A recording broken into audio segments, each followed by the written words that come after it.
چنانچہ ہم اپنے بچپن میں اپنے محلے میں ایک بوڑھی عورت کو دیکھا کرتے تھے.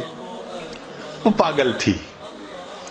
بچے اس کو تنگ کرتے تھے, کنکر مارتے تھے. تو مجھے میری امی کہتی تھی, بیٹا اس کو کبھی نہ تنگ کرنا, کبھی کنکر نہ مارنا.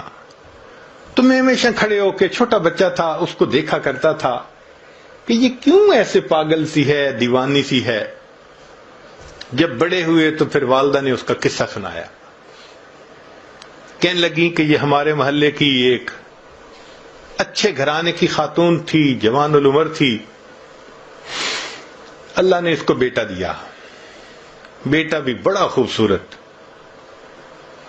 گھر کے کام میں لگی ہوئی تھی.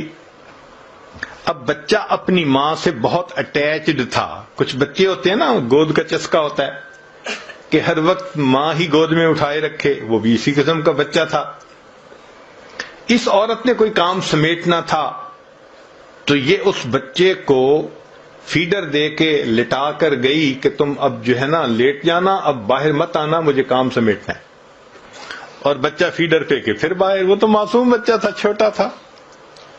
تو ماں اس کو پھر لے کے آئی اور کہا کہ تم مجھے بہت تنگ کر رہے ہو, اب بالکل میرے پیچھے مت آنا. بچہ پھر آ گیا.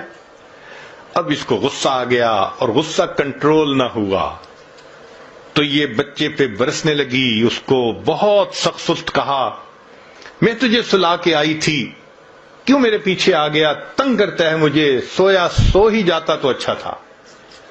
جب اس نے یہ الفاظ کہہ دیے نا کہ تو سویا سو ہی جاتا تو اچھا تھا, اللہ کی پکڑ آ گئی. مگر اللہ نے اس وقت اس کے بیٹے کو موت نہیں دی. دعا قبول کر لی کہ یہ بد دعا تمہاری زبان سے نکلی نا بیٹے کے بارے میں, غصے میں آ کے, اس کو تو ہم قبول کر لیتے ہیں, ابھی اس کو موت نہیں دیتے. اب وہ بچہ بڑا ہوا, لکھا پڑھا, وہ اسکول کا سب سے انٹیلیجنٹ بچہ, وہ کالج میں اسکالرشپ پانے والا بچہ.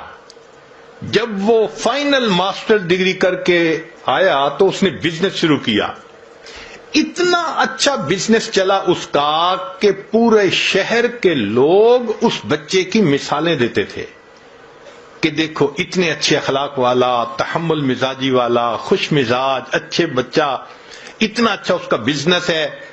لوگ اس کی شکل دیکھتے تھے, تمنا کرتے تھے کہ میری بیٹی کا رشتہ اس سے ہو جائے, بہن کا رشتہ اس سے ہو جائے. وہ ایسا نوجوان بچہ تھا. لوگ اپنے بیٹوں کو مثالیں دیتے تھے, بیٹا ایسا بننا. لو جی, بالکل جب جوانی کا وقت تھا, اب ماں نے اس کے لیے اپنے ہی رشتہ داروں میں کوئی بہت خوبصورت بچی حور پری ڈھونڈی.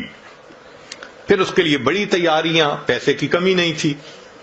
جب سب چیزوں کی تیاری ہو گئی اور شادی میں ابھی صرف 3 دن تھے, اللہ کی شان کہ بچہ اپنے ہی گھر میں چل رہا تھا, فرش دھویا تھا اور ابھی گیلا تھا, پاؤں جو پھسلا, یہ نوجوان سر کے بل گرا اور اس کی موت آ گئی. اللہ نے پھل کو پکنے دیا. جب پھل پک کے تیار ہو گیا تب اللہ نے پھل کاٹا. اب تجھے سمجھ لگے گی کہ تو نے میری کس نعمت کی ناقدری کی تھی. ماں کے ذہن پہ اتنا صدمہ اس کی موت کا ہوا کہ وہ ذہنی توازن کھو بیٹھی. وہ گلیوں کے اندر بس تن کے چنا کرتی تھی. تو کبھی نقد سزا ملتی ہے, نکیر, اور کبھی اس میں تاخیر ہو جاتی ہے. آج بہنیں چھوٹی چھوٹی بات پہ بھائیوں کو بد دعائیں دے دیتی ہیں اور پھر بڑے ہو کے انہی کے لیے پھر بیٹھی رو رہی ہوتی ہیں, حضرت میرے بھائی کے لیے دعا کریں وہ نیک بن جائے, میرے بھائی کے لیے دعا کریں اس کی شادی کی زندگی میں مشکلات ہیں.